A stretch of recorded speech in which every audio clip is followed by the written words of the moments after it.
Hello everyone, welcome to शिक्षा treasure. आज हम क्लास 10th में जो हमारा पद परिचय है हिंदी व्याकरण के अंतर्गत, उसके बारे में हम पढ़ेंगे। पद परिचय, पद और परिचय दो शब्द से मिला है। तो सबसे पहले आता है कि पद क्या है, और उसके बाद हम कहते हैं परिचय के बाद। तो पद क्या है, जैसे मैं कोई एक वाक्य लिखूंगा और उस वाक्य से आपको समझाऊंगा कि पद है क्या। तो राम पुस्तक पढ़ता है, राम पुस्तक पढ़ता है। देखिए यहाँ राम, अगर मैं अकेले राम की बात करूं तो राम एक शब्द है। राम क्या है? एक शब्द है। लेकिन यहाँ राम इस वाक्य में प्रयोग हो गया तो यहाँ पे राम क्या है? पद है। तो पद की क्या परिभाषा हुई कि जब कोई शब्द किसी वाक्य में प्रयोग किया जाता है तो वहाँ वह शब्द न रह करके पद कहलाता है। तो ये पद हो गया। अब बात आती है परिचय क्या है। देखिए परिचय हर व्यक्ति से जब हम कहीं भी जाते हैं तो सबसे पहले पूछते हैं, हाँ आप अपने बारे में बताइए। तो वो बताना क्या है? वो परिचय, अपने बारे में जानकारी देना। तो जिस वाक्य के अंदर भी कोई भी शब्द प्रयोग रहते हैं तो हर शब्द का अपना परिचय होता है। जैसे अब हम यहाँ राम का परिचय करेंगे तो राम। अब पद परिचय जब जानना है तो उससे पहले अपने दिमाग में कुछ बातों का ध्यान रखना है। आपने सोचना है सबसे पहले जिस भी पद का परिचय पूछा जाए तो उस पद से आपने प्रश्न करने हैं। क्या करने हैं कि पहले देखना है क्या वो संज्ञा है। अगर संज्ञा का जवाब आ जाता हाँ तो फिर वहाँ परिचय हो जाएगा। लेकिन अगर संज्ञा नहीं है तो उसके बाद हम देखेंगे कि वो सर्वनाम है। अगर वो सर्वनाम भी नहीं है तो उसके बाद हम देखेंगे क्या वो विशेषण है। विशेषण के ऊपर भी जवाब अगर नहीं आता है तो उसके बाद देखेंगे क्या वो क्रिया है। क्रिया का जवाब भी अगर हाँ में नहीं आता है तो फिर देखेंगे क्रिया विशेषण है। अगर क्रिया विशेषण से भी जवाब नहीं आता है तो उसके बाद क्या आता है कि भाई क्या वो कोई कारक है। कारक नहीं, क्या वो कोई काल से संबंधित है। काल नहीं है तो उसके बाद क्या वो अविकारी शब्द है। अगर अविकारी भी नहीं है तो इनके बाद जो दूसरे आते हैं इनमें से कोई एक आने के साथ उसके साथ वो वचन से बात आती है कि वचन में कौन सा है और लिंग में कौन सा है। तो ये बातें आपने ध्यान रखनी जो हमने अपनी पहली वीडियो में संज्ञा, सर्वनाम, विशेषण इन सब के बारे में बताया जा चुका है। तो सबसे पहले अब जब यहाँ बात हम राम की करते तो देखिए इन्हीं में से हमने दिमाग में अपने रखना है।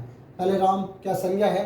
अब दिमाग में आती है हाँ राम तो संज्ञा, क्योंकि राम तो नाम है और हमें पता है कि नाम से संबंधित कोई भी चीज़ है वो संज्ञा। तो जब हम इसका परिचय देते हैं तो ये बात आ गई कि भाई ये संज्ञा है। लेकिन मैंने कहा कि संज्ञा है तो संज्ञा के भी भेद है कि संज्ञा में कौन सी है। तो संज्ञा के हमने बताए थे कि 3 भेद है, व्यक्तिवाचक, जातिवाचक और भाववाचक। तो ये नाम है और नाम किसी व्यक्ति का है तो संज्ञा में कौन सी होगी? ये व्यक्तिवाचक संज्ञा होगी। यानी संज्ञा कौन सी होगी? ये व्यक्तिवाचक होगी। ठीक है, बात आ गई कि संज्ञा होगी व्यक्तिवाचक। अब मैंने कहा कि संज्ञा के बाद और परिचय शुरू हो जाते हैं। ये यहाँ देखिए राम पुस्तक पढ़ता है तो यहाँ राम कर्ता का कार्य कर रहा है। तो यहाँ कारक, जब कारक की एक संज्ञा आई और कारक, कारक क्या हो गया? ये कर्ता कारक। कौन सा कारक हो गया? कर्ता कारक। चलिए कारक भी हो गया। इसके बाद देखिए क्या ये लिंग और वचन से संबंधित बात करते हैं। तो राम जो है लिंग में कौन सा है? राम पुल्लिंग है। लिंग की बात करते हैं तो राम पुल्लिंग है। उसके बाद देखिए कि राम एक वचन है या बहुवचन है। तो राम एक ही है, नाम है तो राम एक वचन है। तो देखिए ये परिचय हमारा संपूर्ण रूप से हो जाता है। अकेली संज्ञा बताने से उसका परिचय नहीं हो जाता। संज्ञा के बाद आपने देखना है कि क्या वो कारक कर्ता का कार्य कर रहा है, कर्म का कार्य कर रहा है, क्या कर रहा है। तो वो कर्ता की बात आ जाएगी। फिर एक वचन है या लिंग में कौन सा है वो भी देंगे। इसके बाद एक बात और ध्यान रखनी है, क्योंकि हम वाच्य भी जब पढ़ेंगे तो ये कर्तई वाच्य में, जब कर्ता की प्रधानता जहाँ होती है तो वो कर्तई वाच्य है। तो अगर इसकी वाच्य की बात करें तो ये कर्तई वाच्य वाला वाक्य है, तो यहाँ कर्तई वाच्य है। अब देखिए यहाँ हमने कर्ता कारक लिखा था। अब ये कर्ता कारक किस क्रिया का है? तो यहाँ पढ़ता है तो पढ़ना क्रिया का कर्ता। पूरा अगर परिचय इसका जानना हो तो ये पढ़ना क्रिया का कर्ता हो गया, क्रिया का कर्ता। तो ये इसका पूरा परिचय हो गया कि राम का यहाँ परिचय क्या है। तो राम पहले संज्ञा है, व्यक्तिवाचक संज्ञा है, उसके बाद कारक में कर्ता कारक है, उसके बाद पुल्लिंग है, एक वचन है। अब जहाँ कर्ता कारक की बात आती है तो वो कर्तरीवाच्य होता है। उसके बाद ये कर्ता किस क्रिया का है, तो क्रिया यहाँ पढ़ना है, तो पढ़ना क्रिया का कर्ता है। तो यहाँ ये राम का संपूर्ण परिचय होगा, ये राम पद का पूरा परिचय है। इसके बाद हम दूसरा वाक्य देखेंगे और उससे जानेंगे कि कैसे उसका परिचय है। अब देखिए ये वाक्य हमने लिखा है कि हम अपने देश पर मर मिटेंगे। जो हमारी बोर्ड परीक्षा में आता है तो इस तरह से एक वाक्य दे देगा और उस वाक्य के अंदर विभिन्न शब्दों के नीचे, पदों के नीचे लाइन कर देंगे और उनके परिचय पूछेंगे। जैसे यहाँ हमारे पास 4 आ गया तो 4 नंबर का ही आता है पद परिचय, तो 4 नंबर का ये एक ही वाक्य से उन्होंने पूछ लिया। कई बार पहले क्या करते थे, पहले 4 वाक्य दे देते थे और उनमें से एक एक पद के नीचे लाइन कर देते थे और वहाँ पूछ लेते हैं। आजकल क्या करते हैं, एक ही वाक्य दे देते हैं और उनमें से 4 के या 5 के लाइन कर देते हैं। तो कोई 4 करना लिख देते हैं या कई बार 4 पर कर ही करते हैं और चारों का ही परिचय पूछ लेंगे। तो जैसे यहाँ हमने चारों पे लगा दिया और अब बात करते हैं हम की। अब देखिए हम है क्या, देखिए वहाँ नाम पहले हमने पढ़ा था, राम नाम है। अब राम, मोहन और श्याम ऐसे कई नाम आ जाए, या मैं, राम और गोपाल, तो हम सारे मिलकर के क्या कहलाते हैं, हम कहलाते हैं। तो उन नाम की जगह जो दूसरे शब्द प्रयोग किए जाते हैं तो उन्हें हम सर्वनाम कहते हैं। सर्वनाम क्या होते हैं, वे शब्द जो संज्ञा के स्थान पर प्रयोग किए जाते हैं उन्हें हम सर्वनाम कहते हैं। तो मैंने कहा था कि आपने देखना पहले संज्ञा है तो संज्ञा नहीं है, उसके बाद आपने सर्वनाम चेक करना, तो सर्वनाम में ये हाँ आ जाती है, तो ये सर्वनाम है। चलिए अब बात आ गई सर्वनाम है, तो सर्वनाम में कौन सा है, क्योंकि सर्वनाम के तो 6 भेद है। अब उन 6 भेदों के हिसाब से आपने देखना है कि कौन सा सर्वनाम है ये। तो सबसे पहला जो हमने सर्वनाम पढ़ते हैं पुरुषवाचक सर्वनाम, उसमें मैं, तुम, वह, तो मैं का फिर हम बहुवचन में था और वह का वे था, तुम तो तुम सब या तुम ही आता है। तो यहाँ हम जो है वो पुरुषवाचक सर्वनाम। लेकिन पुरुषवाचक के भी 3 भेद हैं। जैसे आप इंग्लिश में पढ़ते हो फर्स्ट पर्सन, सेकंड पर्सन और थर्ड पर्सन, उसी तरह पुरुषवाचक सर्वनाम के भी 3 भेद हैं, उत्तम पुरुष, मध्यम पुरुष और अन्य पुरुष। तो उत्तम में जो मैं और हम आते हैं, मध्यम में तुम आते हैं और अन्य में वह और वे आते हैं। जैसे वहाँ आई वी इंग्लिश से हम पढ़ते थे, आई वी जो है वो फर्स्ट पर्सन है, सेकंड पर्सन यू है, तो सेकंड को यहाँ मध्यम नाम दिया गया है और फर्स्ट को उत्तम दिया गया है और थर्ड को यहाँ अन्य का नाम दिया गया है। तो हम यहाँ क्या है, उत्तम पुरुषवाचक सर्वनाम। तो अगर सर्वनाम की बात करते हैं तो कौन सा है ये, उत्तम पुरुषवाचक। तो आप सीधा लिख सकते हो कि उत्तम पुरुषवाचक सर्वनाम, या सर्वनाम लिख के ब्रैकेट में ऐसे डाल दिया। अगर मान लो पहले आपने सोचा कि सर्वनाम है, फिर सर्वनाम का भेद कौन सा है, तो ब्रैकेट में आपने कर लिया। उसके बाद मैंने कहा कि जब आप संज्ञा सर्वनाम देख लेते हैं, उसके बाद आपने देखना है, लिंग देखना है, वचन देखना है, कोई कारक देखना है तो कारक होता है। तो हम अपने देश पर मर मिटेंगे, या हम कार्य करें, मर मिटने का कार्य करें, तो हम क्या हो गए यहाँ, कर्ता कारक। हम क्या है यहाँ, कर्ता कारक है।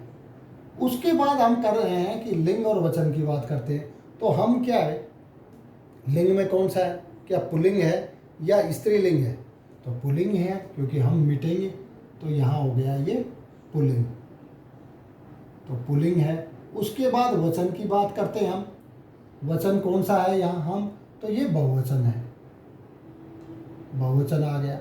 उसके बाद मैंने क्या कहा कि जब भी कर्ता कारक हो तो कर्ता कारक किस क्रिया का है, तो मर मिटना क्रिया का करता है, तो मर मिटना क्रिया का कर्ता, मर मिटना क्रिया का कर्ता। ये लिखो या ना लिखो, लेकिन लिख दो तो अच्छी बात है। लेकिन इसका जो मुख्य रूप से परिचय है वो सर्वनाम, सर्वनाम में कौन सा है, फिर कारक कौन सा है, फिर लिंग कौन सा है और वचन कौन सा है, तो ये अपने आप में पूरा इसका परिचय हो जाता है। तो ये तो हो गया हम का। इसके बाद हम करते हैं अपने की बात। अपना, देखिए अपना शब्द क्या आता है, निज के लिए। अब निज आपने सुना होगा कि निज कहाँ है, तो अपना, मेरा, ये क्या है, सब सर्वनाम में आता है। अब सर्वनाम में मैंने कहा ना कि अपना निज के लिए प्रयोग किया जाता है, तो कौन सा सर्वनाम हो गया ये, निजवाचक सर्वनाम, निजवाचक सर्वनाम। तो सर्वनाम आ गया। उसके बाद उसी तरह से जब हम पुल्लिंग और हम लिंग और वचन की बात करेंगे तो अपना तो क्या है, पुल्लिंग ही है ये, क्योंकि हम के कारण है। हम जब हमने वहाँ पुल्लिंग बनाया था तो अपने भी उसी के हिसाब से है, पुल्लिंग है। इसके बाद अपने तो देश, अपने देश, तो देश तो एक ही है तो ये एक वचन है।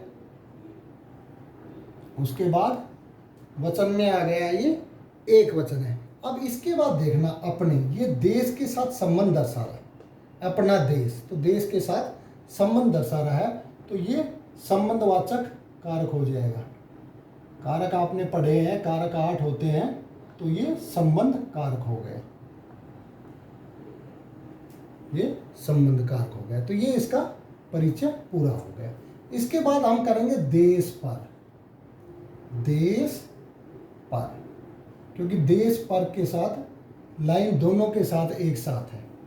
तो देश पर की जब हम बात करते हैं, अब देश है क्या, देखिए देश एक समूह को दर्शा रहा है।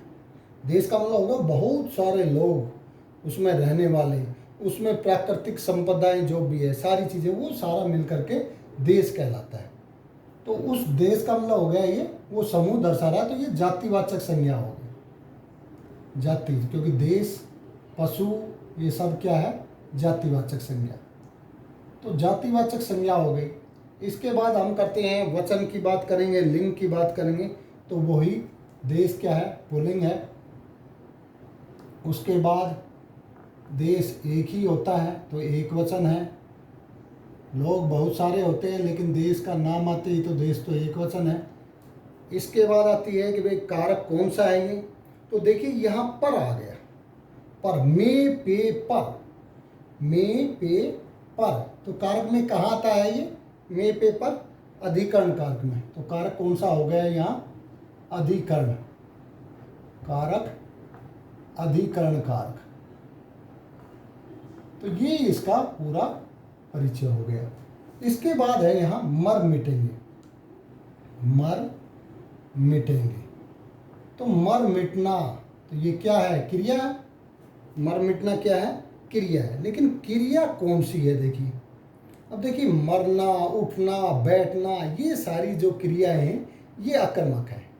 लेकिन जब खेलना की बात करते तो खेलना किसके, क्योंकि यहाँ कर्म तो किसी के नहीं, देश पर मर मिटना कर्म किसके माध्यम से किया जा रहा है तो कोई नहीं पता है यहाँ कर्म का, तो आकर्मक क्रिया है।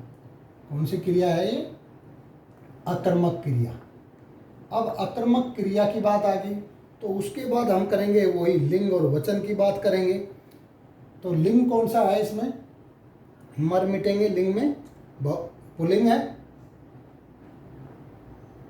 लिंग पुल्लिंग है, क्योंकि लिंग तो उन्हीं के कर्ता के कारण शुरुआत से ही उसी के हिसाब से होता है। और मिटेंगे तो बहुवचन है, क्योंकि एक वचन तो है नहीं क्रिया में, ये क्रिया यहाँ बहुवचन में है। उसके बाद देखिए अब ये मिटेंगे, यहाँ क्रिया, क्रिया जो आ रही है तो किस में आ रही है, उसका काल कौन सा है, समय कौन सा, तो मिटेंगे तो भविष्य काल में है यहाँ क्रिया। क्रिया किस में है, भविष्य काल में, क्योंकि गा, गे, गी ये भविष्य के लिए आता है, होने, होगी, अभी नहीं है। तो ये इसके पूरा परिचय हो गया। अब मैंने क्या कहा था, जब कर्ता के हिसाब से है तो ये वाक्य पूरा किस में बन रहा है, मर मिटेंगे, तो कर्तई वाच्य में। तो वाक्य क्या कह सकते हो इसको, कर्तई वाच्य में। तो कर्तई वाच्य भी आप यहाँ प्रयोग कर सकते हो, भविष्य काल के बाद कर्तई वाच्य। तो ये इसका पूरा परिचय हो गया है। अब आगे हम दूसरे उदाहरण से और देखेंगे।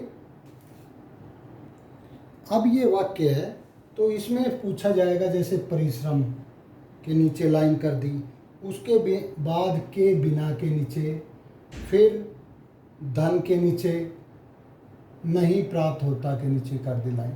तो ऐसे 4 बना दिया, कभी नहीं अलग कर दिया और प्राप्त होता अलग कर दिया। तो ऐसे 5 के नीचे भी लाइन दे देते हैं। परीक्षा में कई बार 4 देते हैं, कई बार 5 देते हैं। तो अब हम यहाँ इनका परिचय देंगे। सबसे पहले परिश्रम की बात करते हैं। तो परिश्रम है क्या, संज्ञा है। हाँ, परिश्रम का मतलब आ गया जो मेहनत करता हो, ये भाव हमारे दिमाग में आया परिश्रम शब्द सुनते ही। तो ये क्या हो गया, संज्ञा है। अब संज्ञा में कौन सी है, तो यहाँ एक एक का हम परिचय लिखेंगे। तो परिश्रम भाववाचक संज्ञा हो गई, भाववाचक संज्ञा। उसके बाद संज्ञा के बाद हमने क्या देखना है, लिंग देखना है, वचन देखना है, कारक देखना है। तो लिंग कौन सा है, ये परिश्रम तो पुल्लिंग है, लिंग पुल्लिंग है। वचन एक वचन है, क्योंकि परिश्रम के बिना, परिश्रम तो एक ही उसके हिसाब से देखते हैं, एक वचन है। इसके बाद कारक है, तो परिश्रम के बिना, कर्ता ने कर्म को कर्ण से, तो से वाला के बिना, परिश्रम के बिना, तो यहाँ परिश्रम के बिना धन प्राप्त नहीं होता। तो यहाँ ये क्या हो गया, कर्ण कारक, क्योंकि परिश्रम से ही से होता है ना, कर्ता ने कर्म को कर्ण से, तो यहाँ से हो गया। परिश्रम के बिना या परिश्रम से धन प्राप्त होता है, परिश्रम के बिना धन प्राप्त नहीं होता। तो परिश्रम क्या है, यहाँ कर्ण कारक है, तो ये कर्ण कारक हो गया। तो ये इसका परिचय हो गया। अब बात करते हैं के बिना की।